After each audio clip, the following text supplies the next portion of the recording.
opening remarks following today's match here against Racing Louisville.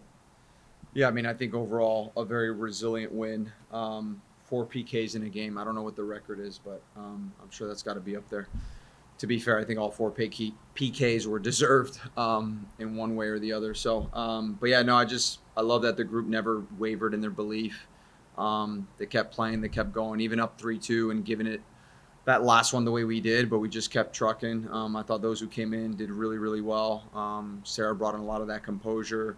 Clarissa, Lisa, I thought were pivotal towards that. So, yeah, look, it was a team win. We got it out, and I think Kiki has found her new role at the 9. And I mean, I could say so many things about so many players, but yeah, overall, really, really pleased. Thank you for that. We'll take questions here in the room. We'll start with Rudy, work our way over. Hey, Coach, how you doing? Good. Congrats on the win. Thank you. Talk about it a little bit, but obviously the game opened up defensively, penalties and why not. But just if you can speak on that a little bit. Yeah, I mean, to be fair, even in the first half, I think their XG was like 0.8, and they had obviously the 1 PK, which was 0.7. But if you even look at that chance, it was like kind of a cutback that went off her arm. So, yeah, look, I think we gotta be better in those moments. I think the second PK is really us turning the ball over, where I don't know if we really have to force a pass there, but it is what it is.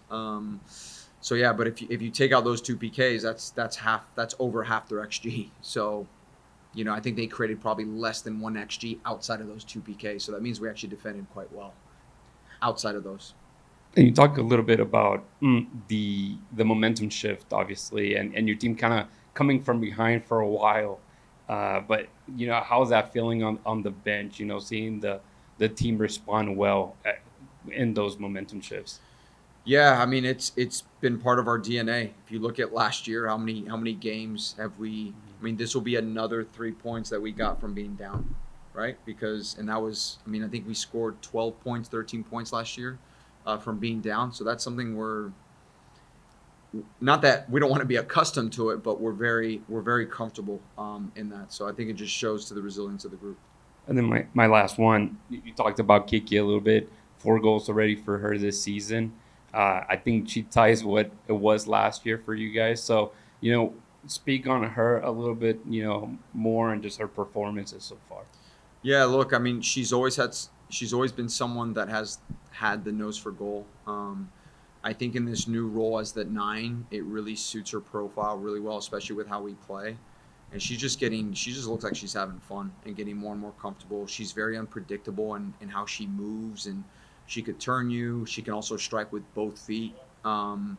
Even both her left-footed shots, like the quick release, like goalkeeper's not even ready for that. So, yeah, I can't say enough great things about her.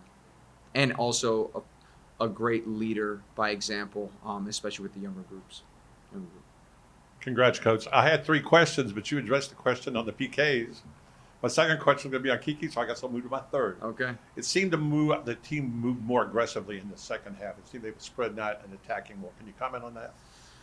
Yeah, I mean, I think obviously when you get that second goal again so early in the second half, you got to be on the front foot. So I think for us, like, we just had that mentality. We got to go and get the second. We got to go and get the second. Obviously, we got it, and then we get the third.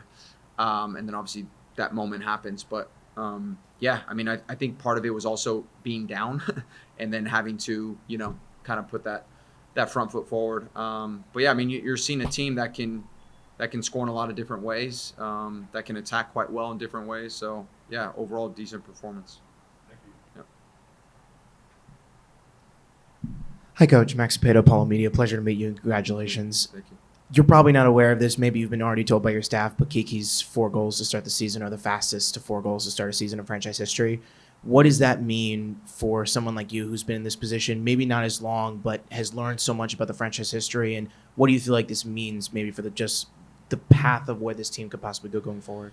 Yeah, so we have this, we talk about making history. And so we already have had quite a few historical stats that have been broken for our club this year. And we've talked about what does it look like to be a team that makes history for this club. And so that stat just falls in line with the overall vision of what we want to be about this year. And so I couldn't be happier for her. I think one of the hardest things in this league is to score goals consistently. All the top teams have people that can score goals, and I think we're seeing one right now in Kiki. And I think there's others that can follow suit. So it's an exciting time. Obviously, as a coach, it's great that you can have someone that can consistently create for you going forward. And bouncing off of that, you mentioned the records that this team has broken, but they've only played 4 games. This is a very long season. Much of the Houston sports fan base collectively as a whole probably isn't aware of how fast this start your team is having. What is your message to just Houston sports fans as a whole who are maybe completely unaware of how fast this team is starting, and your message to possibly drive fans more into the seats and get more engaged into this team that's clearly having one of its best starts in franchise history? Yeah, look, it's first and foremost, it's a united team. You know, I showed a clip to the group actually today and this week in our game review where in the 92nd minute you had the whole team sprinting back after losing a ball in the attacking half. Like the entire team, 92nd minute, absolutely exhausted. So you're seeing a team that's like really united and one. And I think our football is exciting. You know, we're creating more chances than we've ever have, at least from since I've been here. You know, and it's you're going to be entertained. We're scoring goals every game. You know, so I would say come see us. We have so much talent. We have so much young talent, hungry. You'll see a team that will bleed for the crest. You know, that will really work hard and represent the city in the way that it should be represented. So that's what I would say. Hey, Coach, do you mind talking a little bit of Sarah coming on, taking that decisive penalty, and kind of how you trust her? Yeah, she has ice in her veins. So, you know, we have our top 5 PK takers, and we give the group autonomy. We say who wants to step up. And so some were like, okay, I'm not sure, and I'm sure. And Sarah's got ice in her veins, and she just like picks the ball up. She takes them for her national team. So it was just another day for her. So Go with Eric here in the front row. Fabrice, congratulations again. As you've been talking, we've been making history again and again. But for you as a coach, you have to feel real good teaching your team, and your team can go out and react and act on the field themselves and not have to rely on you to compose them. Everything that happened tonight, you saw the team gather together and take care of it themselves. Can you talk on that, how good it feels for you to you can rely on your team and not have to be so involved? yeah, well, we talk about it. One of our standards when it comes to unity is coming together in moments, whether it's goals scored, whether it's, so you're always seeing they're solving problems. They're coming together. That's just who they are. It's regardless of circumstance or score, that's just what they do. And it's a reflection of how tight this group is. So, yeah, I would just say that's who they are. And I feel like we didn't need them to come over because they were solving those problems. And I think the best teams are player-led, you know, and what I'm really excited is just seeing this group just lead themselves. It's been remarkable to see. You said the best teams lead themselves, and this is something that we're growing on right now. Love it. Jane Campbell, leadership has been growing and growing and growing. Returns to the national team, 87th minute, I think it was, gave up that penalty, brought the team together, stuck together, found a way to get back into it. Talk about Jane. She has been awesome for us. Yeah, I mean, she even said, she's like, hey, that's on me on the, you know, on the PK. I'm sorry. But she knew that her group, the group was going to have her back. And she even said it in there. It's like, great job and just having each other's back. But she saved us. I mean, there's so many games where she's been absolutely fantastic. And I'm really pleased for her return to national team. I think I don't want to say long overdue, but I feel she's definitely earned it. She's playing lights out this season so far. So really excited for her for that piece. And I can't say enough good things about her leadership for us. I can't say enough good things about Kat Rader right now. She has been excellent in my eyes. Talk about her integration to the team, how she's been adjusting, and is it overwhelming for her and taking that pressure on? Kat Rader. No, I mean, I think she plays. I mean, for her to take that first PK, I think shows she's willing to take the pressure. I think she's someone who sees the game so well.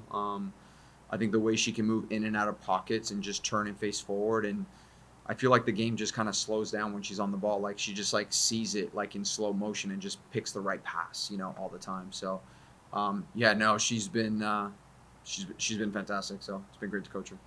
Thank you. Absolutely. Anything else before we wrap up? One more over here. Mm-hmm.